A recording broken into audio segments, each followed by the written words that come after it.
I'm going to introduce Heinrich Rohrer, a Swiss citizen, the only Swiss among the speakers, and as Einstein was.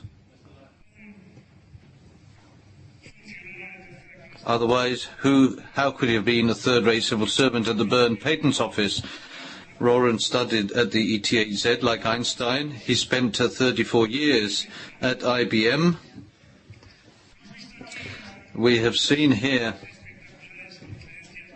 in the spectacular presentations yesterday and today how atomic reality is the determination of the reality that Mark discussed with Boltzmann during their entire lifetime, and this is clearly shown in Einstein's work.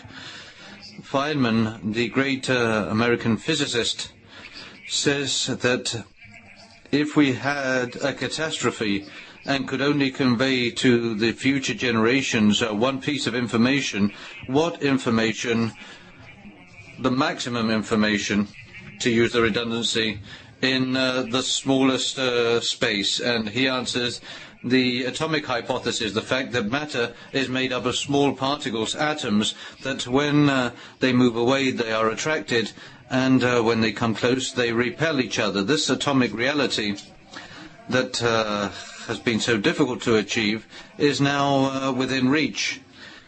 Thanks to Professor Rohrer, who has provided the nano fingers on a nanometric scale that makes it possible to measure atoms, and that now we have almost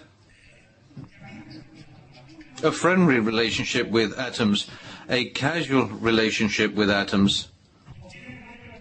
He obtained the Nobel Prize for this in 1986, and it's perhaps one of the quickest Nobel Prizes between the time of discovery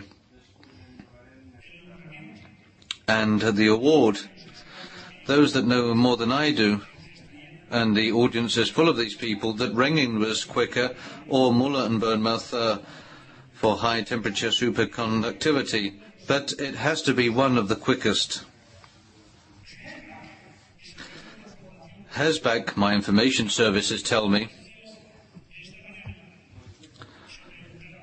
after the presentations this morning, asked if everything's going to collapse, instead of supernovas, in the end we're going to have a nanonova, perhaps. The question is, I asked Heinrich Rohrer, does a Nobel Prize change the life of a scientist? Very much. Unfortunately, I can't answer this question and never will be able to, but he can. He is a first lieutenant of the Swiss Army. First Lieutenant Rohrer, good afternoon, Arratsaldeon. When he received the Nobel Prize, he was on duty.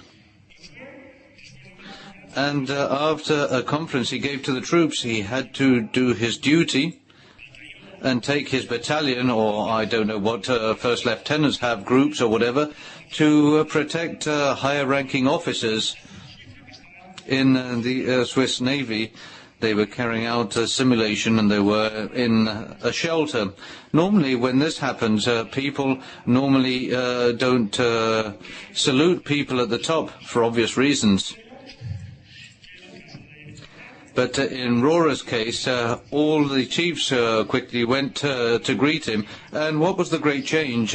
Things continued the same. He had to do his work, but the great change was that Professor Rohrer, Heinrich Rohrer, went from Lieutenant Rohrer to Dr. Rohrer for the officers of the Swiss Navy. So, Dr. Rohrer, you have the floor.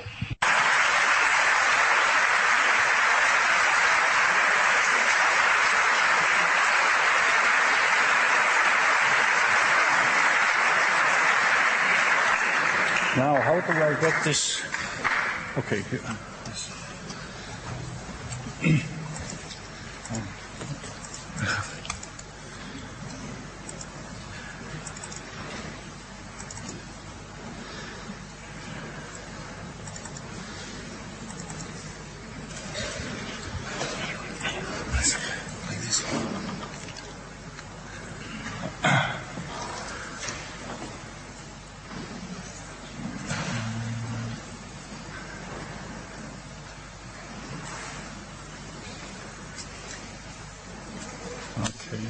For a while I was now a phonon black hole. Ladies and gentlemen, for me it's a great pleasure, always a great pleasure to come back to the city and to the Basque Country. I feel very well here. The Basque Country has, I think in many respects, resembles my home, Switzerland. It's green, without too much rain. You have forests, mountains, a very good sense for freedom. And there is one difference, or maybe two. It's in winter, it's warmer here than back home. And the languages are also different. But there is something common to both languages, to Basque language and Swiss German. It's not understood anywhere else.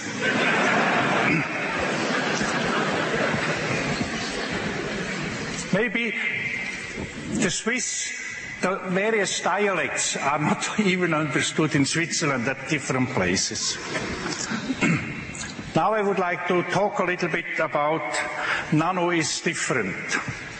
We already heard about certain differences. And now I guess this is the... here. You see, I think that's one of my first power presentations. Also, I was working for IBM. But that's just like the children of a shoemaker usually have the most rotten shoes. So Nano is different. Nano, that's a Greek word. It means dwarf, and I think for the ones who don't know yet, it's 1,000 times smaller than a micrometer, and it is of the dimension of the atoms. An atom has a diameter roughly of 1/3 of a nanometer. Now, it's of course a very small part in the range of physical observation, which goes down to 10 to the minus 21 meters on the other side and up to 10 billion light years. But I think what is quite remarkable, and that's what I show it, the human being is more or less in the middle of these 45 orders of magnitude of physical observation. Now, if you come to the real world, that means where we can do something. You come down maybe to a picometer. That's what we can do nowadays with the atoms when you play around. And you come up, let's say, to the planets. And again, even in the practical world, the human being is more or less in the middle of the whole range. So we are more or less in the center of our world. Now science and technology, short Nano, I think emerged in a very natural way as the continuation of two developments. The first, that's a top-down development, that's miniaturization. The other one is the bottom-up, that's the assembly. Let's quickly spend a few moments on the top-down. I think that's mainly solid-state technologies which brought us from macro to micro and now to nano. I think during the Industrial Revolution, I think that was when the micrometer became the precision standard, for instance in Swiss watches. And then the microelectronic wave started with the invention of the transistor. It took 16 years until half of the radio tubes were replaced by transistors. That's something very long. And today we produce a million times million transistors per year. Now that's a very big number. It's always difficult to, 18, we know what 18 is, but 10 to the 18, that's a little bit big. Now, if we still would produce radio tubes at this end, then we would add every year about 10 centimeters radio tubes to the whole Earth. So that shows you already what fantastic progress miniaturization and microelectronics brought. I would say the keys for the overwhelming success of microelectronics were the low energy consumption. I think we could reduce the energy consumption per calculation by a million times. I express myself in millions because sometimes trillions is 10 to the 12, and with some, let's say, American inflation, it's only 10 to the 9. So that allowed, this low energy consumption allowed in the first place to make things much smaller, otherwise they simply would burn up. When you can make it smaller, then you can it also make faster. That's 1,000 to 1,000 million times. And both together make it cheaper. Depending on what you look at, it's 1 million to 1,000 million times cheaper. And the slogan was smaller, faster, cheaper. However, so 1 trillion times less energy per logical operation, that's a fantastic green result. But nevertheless, today's bill of data processing, the electric bill at today's prices is 1 million Swiss francs. And if you consider this, the total energy requirement of a person, again in kilowatt hours paid at nowadays prices, that's about 120 Swiss francs per year. So all the people together use about the same, in the whole world, use about the same amount of energy as all the computers. Now, even as you can go a step further, a thinker thinks for 20 Swiss francs a year. Now, that's a fantastic leverage if you consider your energy input of 20 francs per year and the salary you take home at the end of the year. This conversion, okay, you can convert it into dollars. That's 20, that would be about $16. It would be about 12 euros. What I just did now was worth about 1 micro euro. Small is not always cheap. The fabrication facilities for the future micro, the nano electronics, that is projected to raise to 100 or 200 or 300 billion. That's 300,000 million dollars per factory in about 20 years. Now the other one is, the second aspect is scalability. That means it doesn't matter on which scale you make the thing, it's always you use the same material, silicon, metals and the oxides. You use magnetic for storage. You have now CVDs and CDs. The processes are the same. It doesn't matter whether you, what you did 30 years ago and what you do now. It's more or less the same processes. Of course, it's refined, but it's the same type of processes.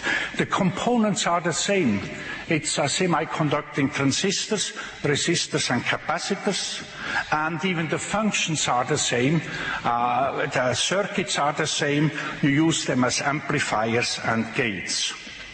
And I think the third important point is that you could integrate microelectronics. You could make the integrated circuits and the very large integrated circuits. So now the next one, the other,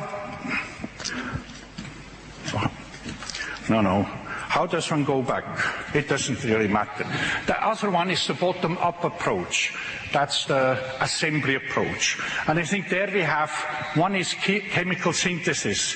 We go from small, simple molecules over the last 5-6 decades to complex functional macro and biomolecule, and you will hear about it in the next lecture.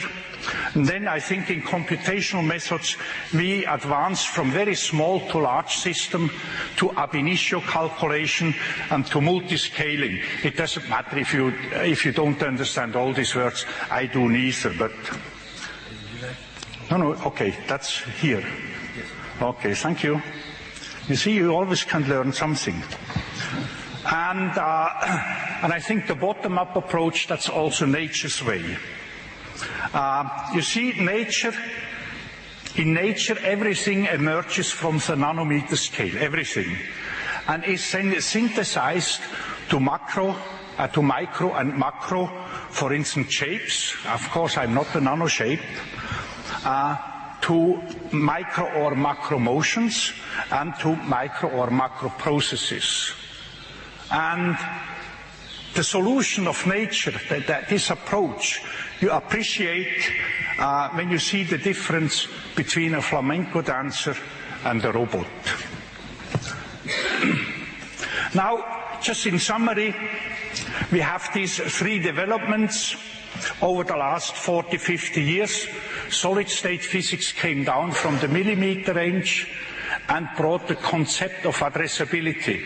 That's a very important concept for the nanoscale, because that means you want to address a very specific molecule at a very specific place. That also means for whatever you want to do, or for many things you want to do, you have to be able to place this very molecule in a very specific state at a very specific place. The chemistry, I think, the strategy of chemistry, that's the assembly.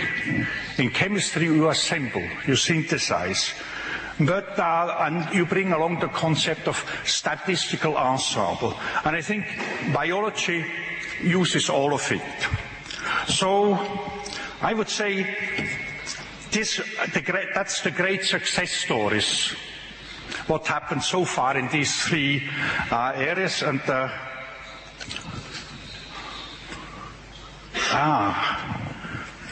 now I pushed the wrong button. Also this, and Nano, I think that's the open success stories, and hopefully they will be success stories. Now the continuation, I talk now about the continuation of these developments. These continuations are not discontinuous. That's the difficulty of Nano.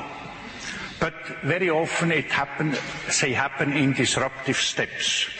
In disruptive step of component size. That's easy understandable. The transistor was scalable from millimeter maybe to 30 or 50 or 100 nanometer down. And that's a fantastic range. And that made microelectronics. But if you go now to novel type of components, we have to jump in size. For instance, in molecular electronics, if this is ever reality, we have to be able to work on the 2 to 5 nanometer scale. Not to speak about all the other problems. Or if you talk about a single transistor, if you talk about various kinds of things, whatever you will do, you are in the low nanometer range. So just in size alone, we make a big step. And then you have, of course, all these novel components require completely different technologies than we use nowadays in miniaturization and in chemical synthesis. And then I think the analytics, that's the same thing, how you measure. It's no longer easy to measure very small signals, because you want to measure the signals at a specific place. For nanosystems, you cannot afford to make a huge instrumentation. You want to measure whatever you have to measure at the specific place in your nanosystem, and that poses a lot of problems. And then I think the properties and functions. Just take. Nano is at the transition between condensed matter behavior and atomic and molecular properties. We know of each one, we can handle them reasonably well in physics, but how it's just like it is everywhere, the transition areas, that's always difficult areas. And you have here just a lot of things which will be really very much different. I think one aspect is the lowest one, if the dimension of your nano object becomes into the a nanometer range, then you saw from Professor Flores this morning when he has torn material apart. But the strange, or let's say the quite amazing aspect is that if you do not rupture it completely, but simply release the strain, then this plastic deformation goes back again into the original shape. So plastic deformations become nearly reversible. And I think that's something we will be able to use in future advanced nano electronic components, but also other nano components. And then, of course, you also have a disruptive step in concepts. So micro, macro, you have the continuum. That's condensed matter, that's solid state. You talk ensembles, you talk about shapes, you talk about bulk properties. On nano, the properties, everything becomes discrete. Discrete matter, or atoms, molecules, or nanoclusters. You deal with well-separated energy levels. You talk about quantum transport, which is very discrete. You talk about molecular recognition. That means one type of molecule simply recognizes another type of molecule and not all the other molecules. So that's all discrete. The next one is, I think the macro-micro world is to a great extent the analog world. Okay, we can make digital counters out of it, but we always use analog circuits. We do measuring. We do amplification. We make these gates. The nano world will be mainly a digital world because we have to go to counting. This is simply because very small currents, if you want to measure them in a very short time, you make very big errors when you make the measurement. And so you have to count. And counting, you don't make any errors. And then, of course, when you do counting, you do multiplying. So, macro, micro, I think that was mechanics and electrics from 1800 on. Electronics, that's microelectronics, that's nearly past. I think there you talk also about microelectronic mechanical systems. This you use for speed and space, and I think in the future nanoelectronics names, and what is a very important aspect, or what is coming in new, that's nanomechanics, nanochemistry and others. I will not talk too much about, or not at all about nanomechanics and nanochemistry, but just on the nanometer scale, mechanics becomes nearly as fast as electronics, and chemistry also. Not quite as fast, but it's easy to make mechanics in the nanosecond range, and it's easy to do chemistry, really synthesis, also in the nanosecond range. Now, I think it is these disruptive steps which makes a difference and which pose formidable challenges. So nano is not just smaller, faster, cheaper. Nano is different, and so I think are also its perspectives. Now, another aspect of view at microelectronics, I think it mainly performs signal processing and transmission. Microtechnology is known for microelectronics. You have certain micromechanical things, but the main aspect is the signal and processing and transmission in microelectronics. Now in the nanotechnology, you do also signal processing and transmission, but you add sensing and actuation, both ends. So smart sensor create data. You see, nowadays we simply send the same data back and forth. It doesn't really matter what we do. Or let's say on the mobile phones, we simply exchange words, maybe 10 times the same in 10 minutes, you see. So the idea is that in the future we have to create the data. Just like in business, we have to create again values, not just rise the house prices and the stock market. And the same thing is with the actuators. I think we have to, just like in our body, we have to again make actuators which use that process data in a different way than we use it nowadays. So I would say, what is nanotechnology about? I think it's to build pervasive bridges between the virtual world of data processing, I call this a virtual world, and the real world of action. That's more or less what it is about in nanotechnology. Now, from micro to nano, I think for science and technology on the nanometer scale, we first had to develop a new set of instrumentation for seeing and measuring on this scale. We had to develop new methods and approaches for understanding.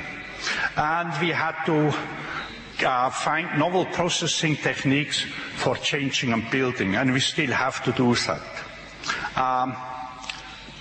This is also different to what happened in micro.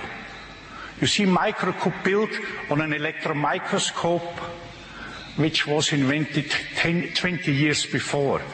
They built on semiconductors in which thousands of man-years have been invested before to explore their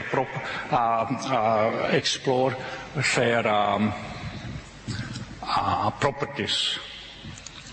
And then I think you use the same electronic circuits as you used in the beginning of last century. You simply replace the radio tubes by a transistor. But nearly everything has been there. Okay, of course there were fantastic progress made in miniaturization everywhere, but one didn't have to find completely new ways. Now the problem to solution which we wanted to solve was inherent. Or let's say the problem already provided the solution. And the problem was to look at electronic transport through very thin insulators, because that was, I think it was a challenging set of problems. It's a practical problem. We scientists look very often down on practical problems. I think for no reason. You see, as a scientist, you always devise a system, an ideal system, a model system on which you can do science. In the practical world, you have to do science on the system you have at hand, and that's usually much more difficult. I think this electron transport, that's a key issue in advanced microelectronics, and I think quite generally in nanotechnology. So very thin insulators, thin at let's say some 20 nanometers, become transparent, a little bit transparent for electrons. One says it's a quantum mechanical effect. The electrons tunnel through the insulator. Actually, after our Nobel Prize, 2 weeks later, I got a letter and a paper from somebody in Boston, and he explains that he's also working on tunneling. He was a civil engineer making tunnels under Boston, you see. When used as insulators, the tunnel currents, I think, are a nuisance. And when used as active components, called tunnel junction, the currents have to be well controlled and homogeneous. Now look at the ideal tunnel junction. That's, let's say, the electrode 1, that's a metal. You grow an oxide on it, and then you put the electrode 2 on it. That's a tunnel junction. And if this oxide is 10 to 20 monolayers thick, then you have a very, very small tunnel current flowing through. So the ideal tunnel junction would be homogeneous in thickness, in the oxide properties, in the electron transport, and all the junctions would be alike. Now, in reality, that's not the case. In reality, they are inhomogeneous in all respect. And if you use this on an area of a few micrometers square or 2 millimeters, then all these inhomogeneous average out.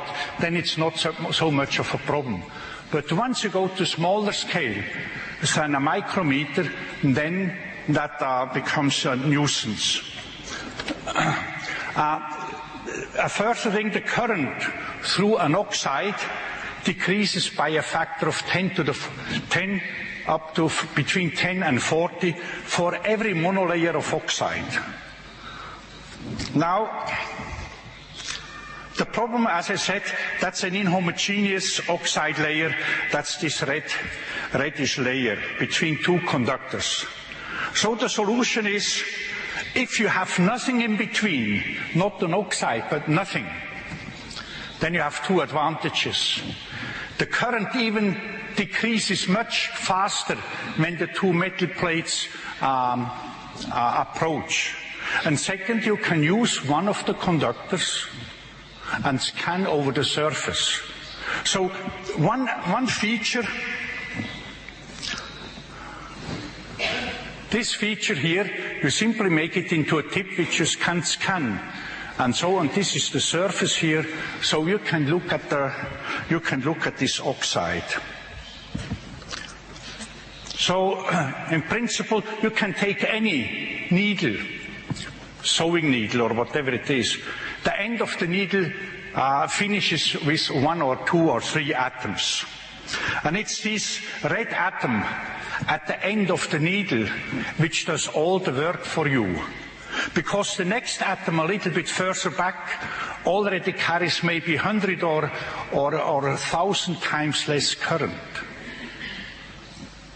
And then automatically this red atom selects another atom, and you do the experiment between these two atoms. Now, of course, that's straightforward, so that's more or less the solution. Now, how large is an atom? If you would take the last half millimeter of such a needle and blow it up to the Matterhorn, then the last atom on the needle would be just like a grain of sand on the Matterhorn.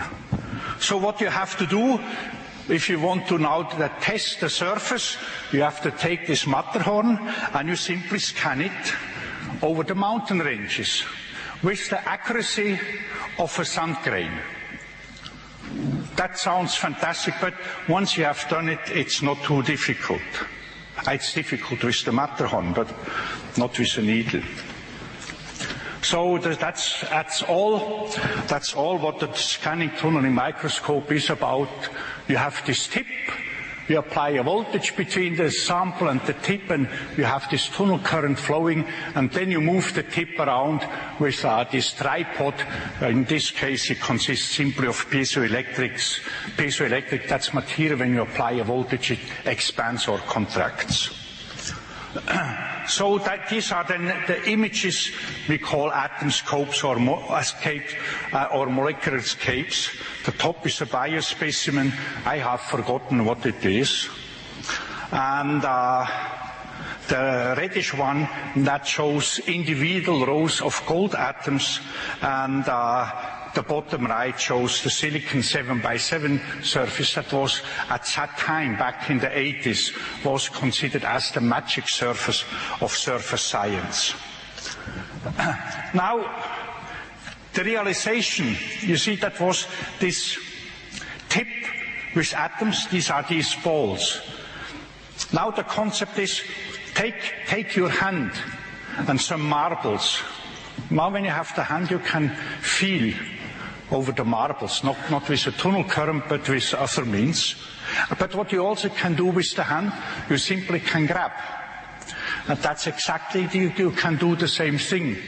Because the attractive forces, the van der Waals forces, are much, much larger than the gravity That's just like if you would have a sticky finger, and if you touch something, you can no longer release it. I mean, we have the same problem like you have with sticky fingers.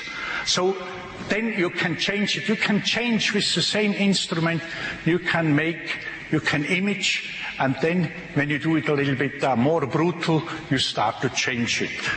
So I think you have seen this image. That's when Don Eigler and his colleagues simply collected 48 nickel atoms on copper, and they could arrange it in a circle.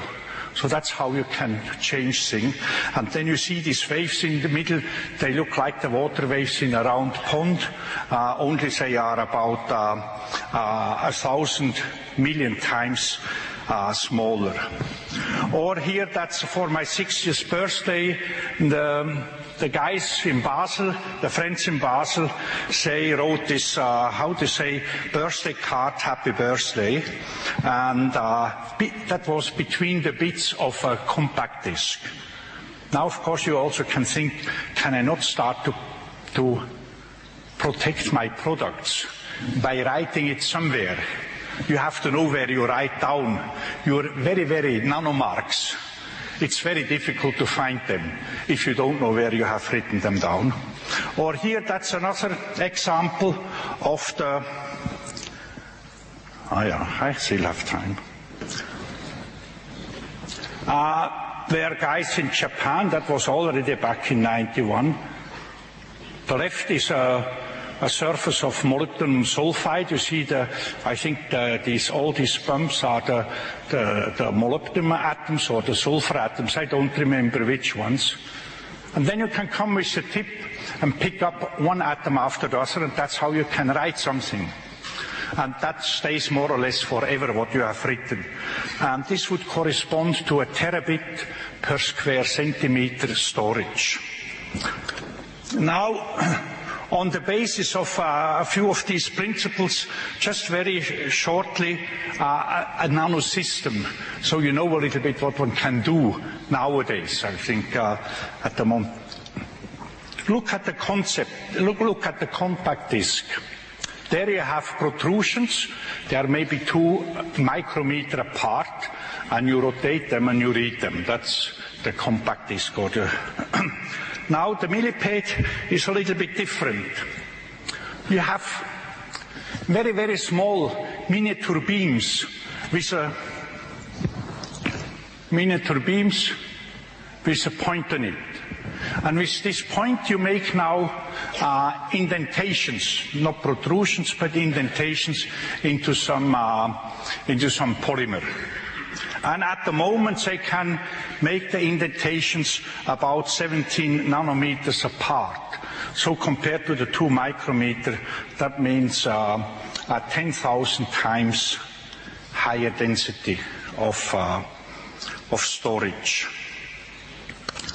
So this is that's how it looks like. You have the lower plane. Here, that's the storage medium, and then you see all these cantilevers, or these beams with the points, and each one writes in his area. And so you just move underneath this array of cantilevers, you move your storage medium back and forth in this and this direction, and that's how you can start writing with each of these cantilevers. And so you write at the same time. All work together at the same time.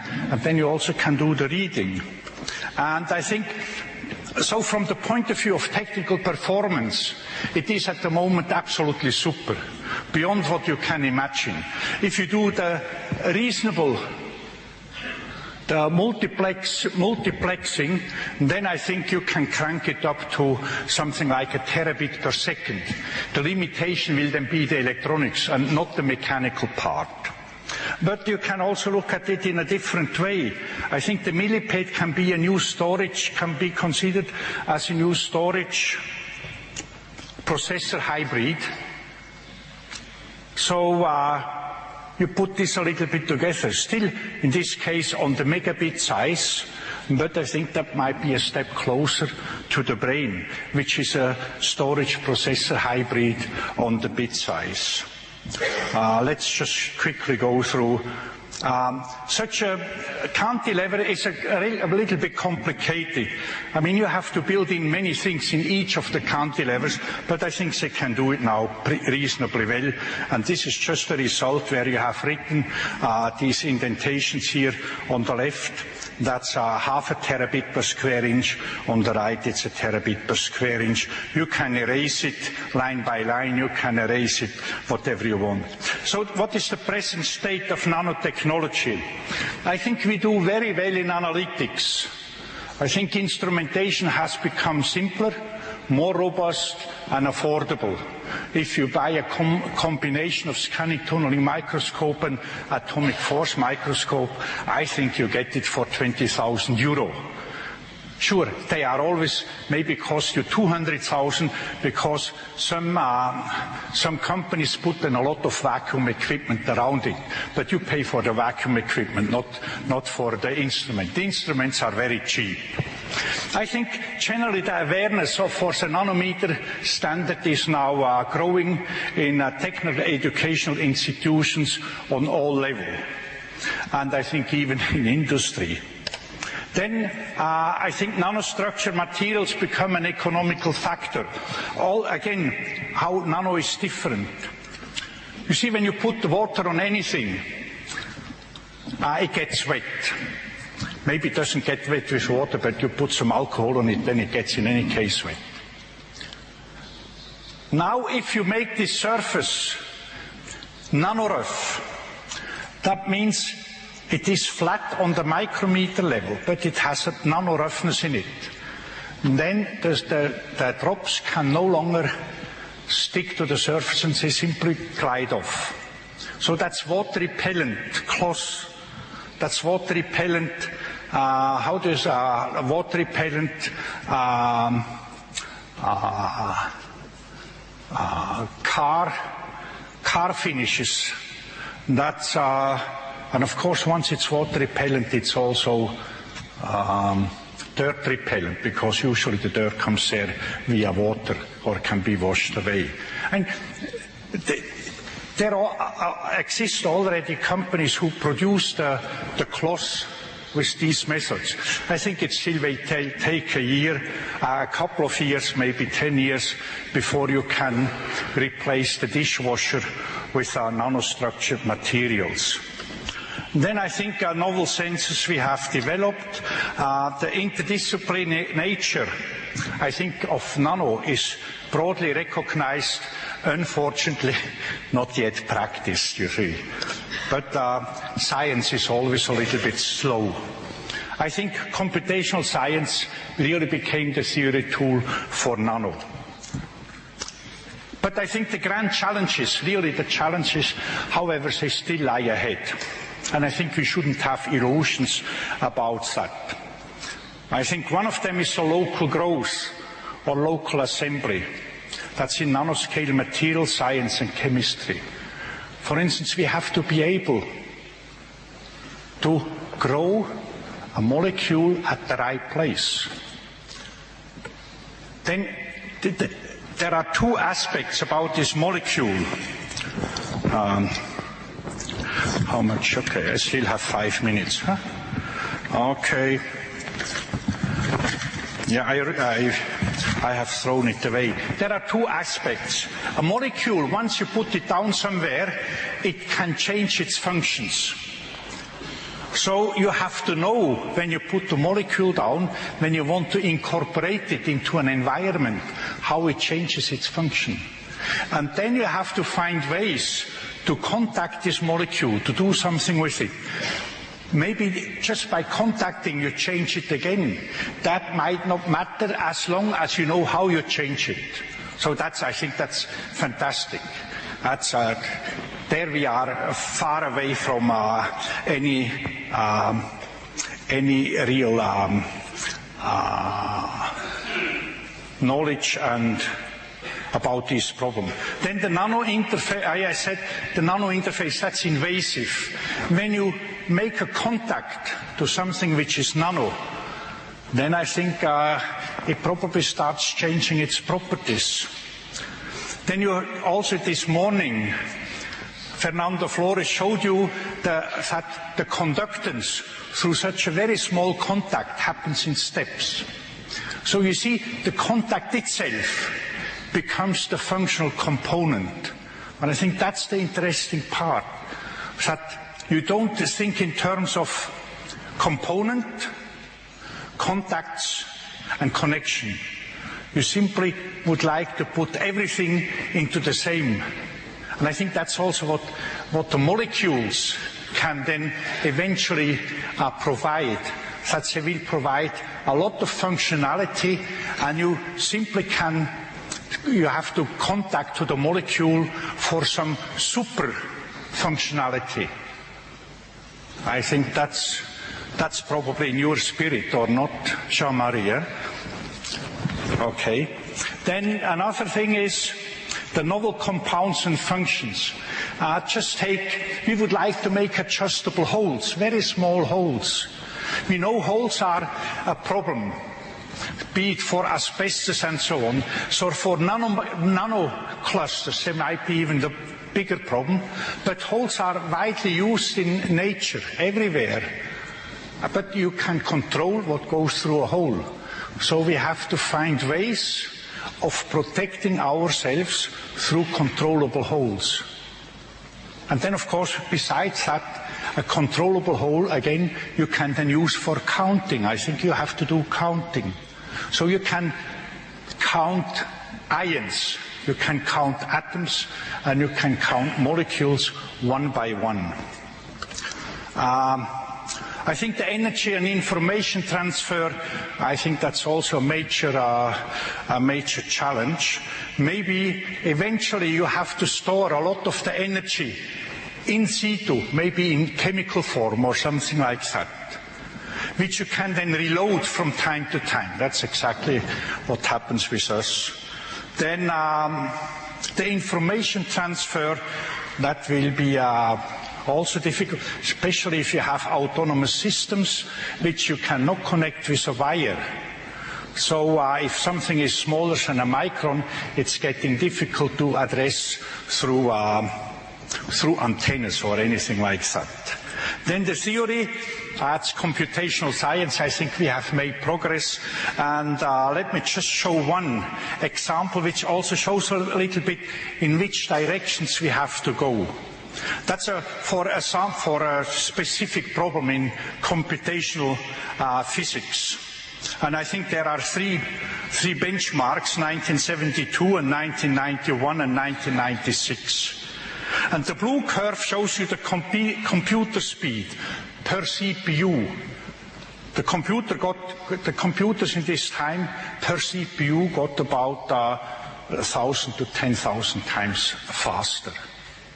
But the time it takes to solve a specific problem, that's a relative performance, just to measure one specific aspect of this computation, and that increased by a factor of 10 to 11.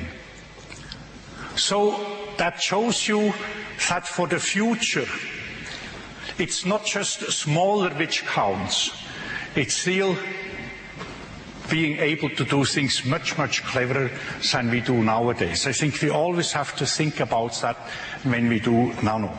And I think finally, others, electrochemical approaches. You see, we learn now that the instrumentation we have so far developed, it doesn't depend on being in high vacuum. It can be at ambient, it can be in liquids and so on. So we can study all the things I talked about now also in liquids. And liquids have fantastic properties. I mean, they are, you see, in vacuum, you simply have nothing. But with liquids, you can do a lot of things. Liquids can help you for many problems. So, in summary, if you look at these grand challenges, I think they also are grand problems. And I think the solution to these grand problems simply do not lie around the corner. That's the expression in science. If you want to have money for something you cannot do, then you say the solution is just around the corner. That's not the case in nanotechnology. If you think about the grand problems, we will make progress in many ways, but I think the grand problems, the grand challenges, they will take some time. And on the way, by trying to approach these grand challenges, I think you might make so many discoveries which have nothing to do with the grand challenge itself. I mean, finally, Columbus wanted to go to India. He never made it to India, but he found something better. At that time, at least. Okay. So, nano, I think it's a fascinating area, and it's not just technology. I think one of the real major aspects is that we start to do things cleverer than we did so far. Thank you very much.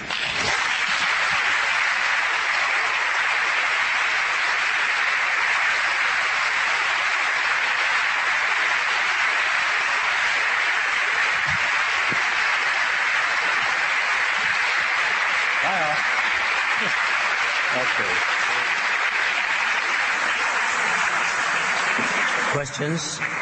Preguntas?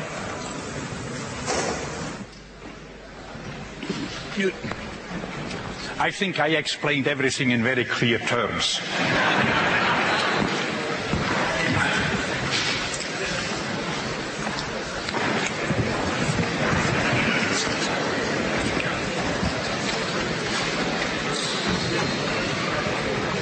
Sí, una pregunta y un breve comentario. I've got a question for you and a comment. I'm surprised. If I understood you correctly, you were given the Nobel Prize in 1966. No, 86. You were given the Nobel Prize in 1986. Okay. Well, I understood that it was 1966. So let's say that in the presentation you said that it was the prize that was given quickest of them all, and I was going to add that it was given to a teenager. But the question is then, it seems clear that nowadays we can use the nanoscale. So what do you think the future is going to be like when we work at even lower scales, because the field is immense? Because from nano to the quantum length, which is like 10 to the minus 30 odd centimeters, there's a major field. So what do you think? What do you think about this progression in the 21st century? Do you think that there are any limits that are insurmountable?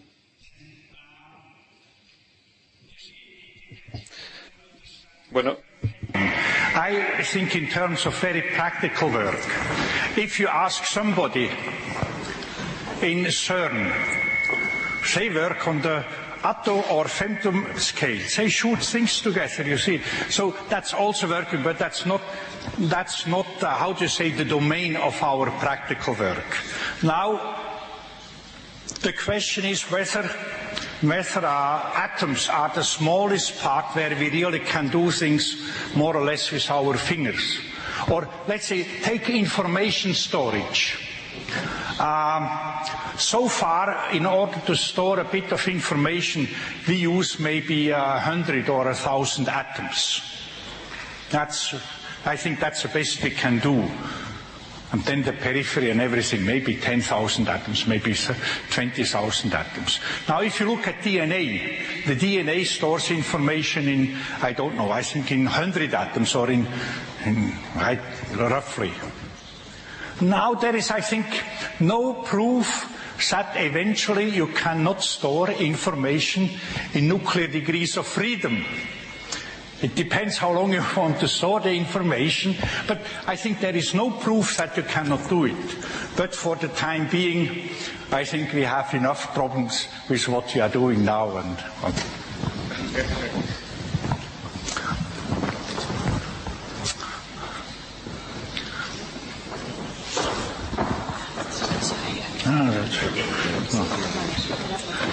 I think he translates it. This gentleman.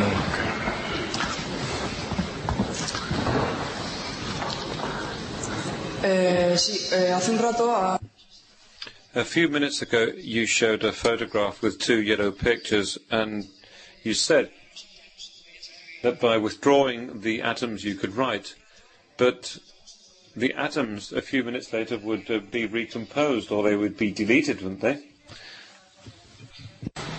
The one I showed where we take atoms out of a surface, that is stable.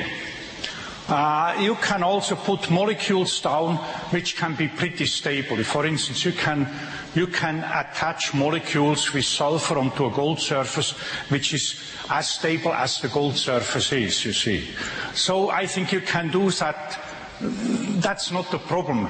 The problem there is it takes you maybe a second to write this information, and that's not very useful. So you have to find ways. You see, information storage, it's A, the density, and B, the speed.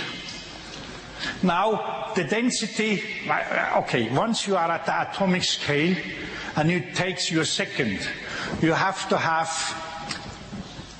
let's say, 10 to the 9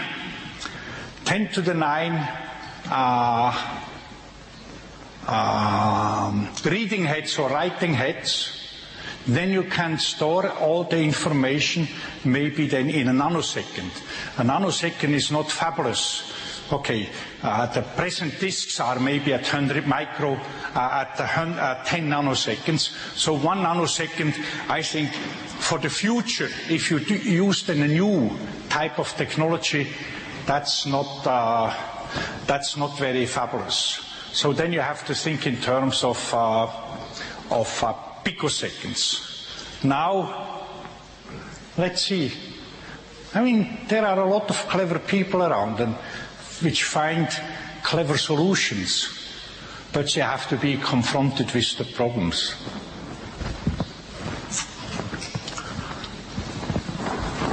Una pregunta más.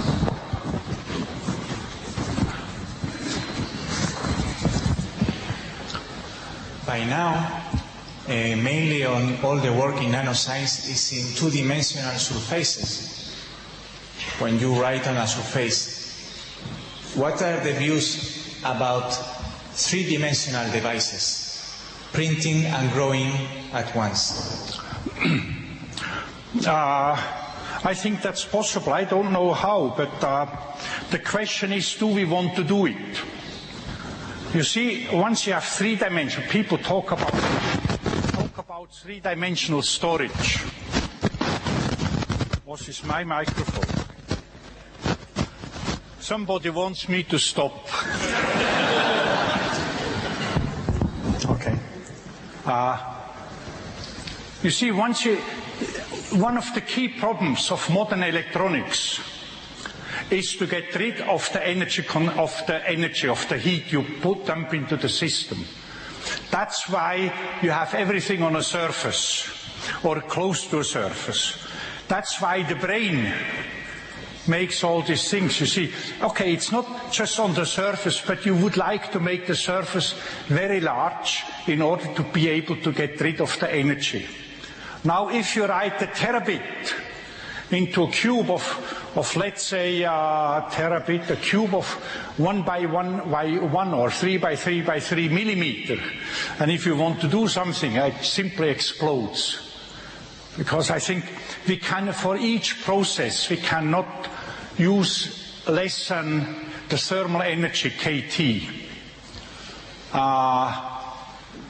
And we are not that far yet. We are maybe at the moment with all these processes at a million kT or something like that. But even if you would get to this very low limit, you have to get rid of each information transfer is connected with some energy loss at this place. You see, I think there is no way around that. And so you have to be able to make up for this energy loss. If you want to do it in a very small system, I mean, we have seen that in a very large system. That's the first lecture we had here yesterday. There you can get information out without very large energy loss. I mean, but there is always some.